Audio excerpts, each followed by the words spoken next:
Salut les amis, veuillez vous abonner à notre chaîne pour nous soutenir.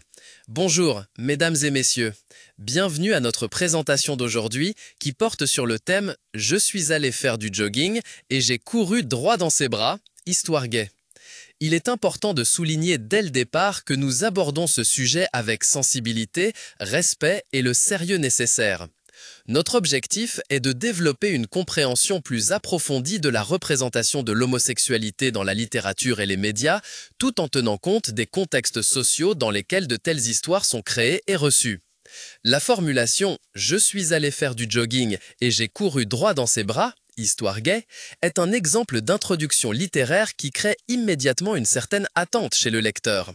C'est un topos classique souvent utilisé dans les histoires d'amour hétérosexuelles, une rencontre fortuite qui change à jamais la vie des protagonistes.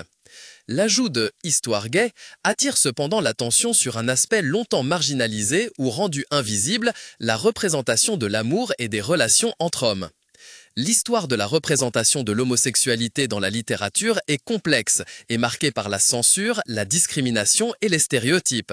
Jusqu'au XXe siècle, les personnages ouvertement homosexuels étaient rares et souvent dépeints négativement, soit comme des figures tragiques, soit comme des méchants, soit comme des objets de moquerie. De nombreux auteurs qui abordaient des thèmes homosexuels devaient cacher leurs œuvres sous le couvert de l'allusion ou de l'allégorie pour éviter les poursuites judiciaires ou l'ostracisme social. Un exemple en est l'Antiquité grecque, où les relations homosexuelles, en particulier entre hommes plus âgés et jeunes garçons, existaient et étaient en partie acceptées socialement, mais étaient néanmoins soumises à certaines normes et règles. Dans la littérature de cette époque, on trouve des représentations de désirs et de relations homosexuelles, qui sont cependant souvent idéalisées ou présentées dans le contexte de relations politiques ou militaires. Au cours du Moyen-Âge et du début de l'époque moderne, l'image a changé. Le christianisme a établi une morale sexuelle stricte qui condamnait l'homosexualité comme un péché. Cela a conduit à une persécution et une discrimination croissante des homosexuels, ce qui s'est également reflété dans la littérature. Les personnages homosexuels étaient souvent diabolisés ou pathologisés.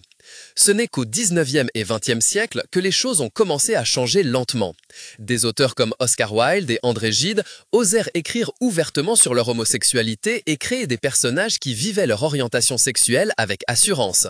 Cependant, ces œuvres étaient souvent accompagnées de controverses et menaient à des scandales et des litiges juridiques. Les émeutes de Stonewall en 1969 à New York ont marqué un tournant dans l'histoire du mouvement gay et lesbien. Elles ont conduit à une politisation accrue et à une prise de conscience croissante de la communauté queer. Cela a également eu un impact sur la littérature.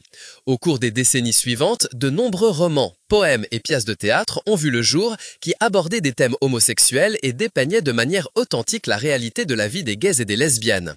Aujourd'hui, la représentation de l'homosexualité dans la littérature et les médias est plus diverse et nuancée que jamais.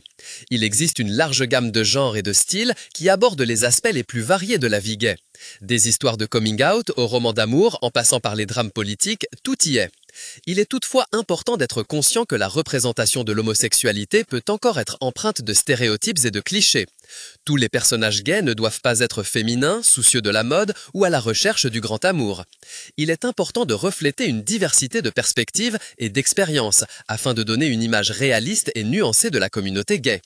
La formulation « Je suis allé faire du jogging et j'ai couru droit dans ses bras » histoire gay, est un exemple d'entrée littéraire qui a le potentiel de briser une histoire d'amour conventionnelle et d'ouvrir de nouvelles perspectives. Elle peut contribuer à déconstruire les stéréotypes et à favoriser une compréhension plus profonde de la diversité des relations humaines. Il est important que les auteurs, les éditeurs et les médias soient conscients de leurs responsabilités et veillent à ce que la représentation de l'homosexualité soit authentique, respectueuse et nuancée. C'est la seule façon de parvenir à transmettre une image complète et réaliste de la communauté queer et de réduire les préjugés. L'exploration de la littérature et de l'art queer est une contribution importante à l'acceptation sociale et à l'égalité des droits des homosexuels. Elle permet de déconstruire les préjugés, de développer l'empathie et d'acquérir une compréhension plus profonde de la diversité des relations humaines. Il est important que nous participions tous activement à ce processus en lisant de la littérature queer, en regardant des films queer, en visitant de l'art queer et en échangeant avec des personnes queer. Ce n'est qu'ainsi que nous pourrons créer une société dans laquelle tous les individus, quelle que soit leur orientation sexuelle, sont égaux en droit et respectés.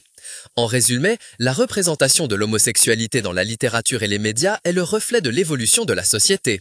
Elle est marquée par la censure, la discrimination, les stéréotypes, mais aussi par l'émancipation, la confiance en soi et la diversité. Il est important d'être conscient de cette histoire pour mieux comprendre le présent et façonner positivement l'avenir. Nous devons continuer à nous engager pour une société dans laquelle tous les individus, quelle que soit leur orientation sexuelle, ont les mêmes droits et les mêmes chances.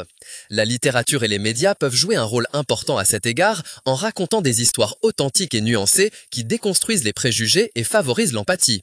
Travaillons ensemble à créer un monde où chacun a la liberté de vivre son amour et d'exprimer son identité sans craindre la discrimination ou l'exclusion. Merci de votre attention.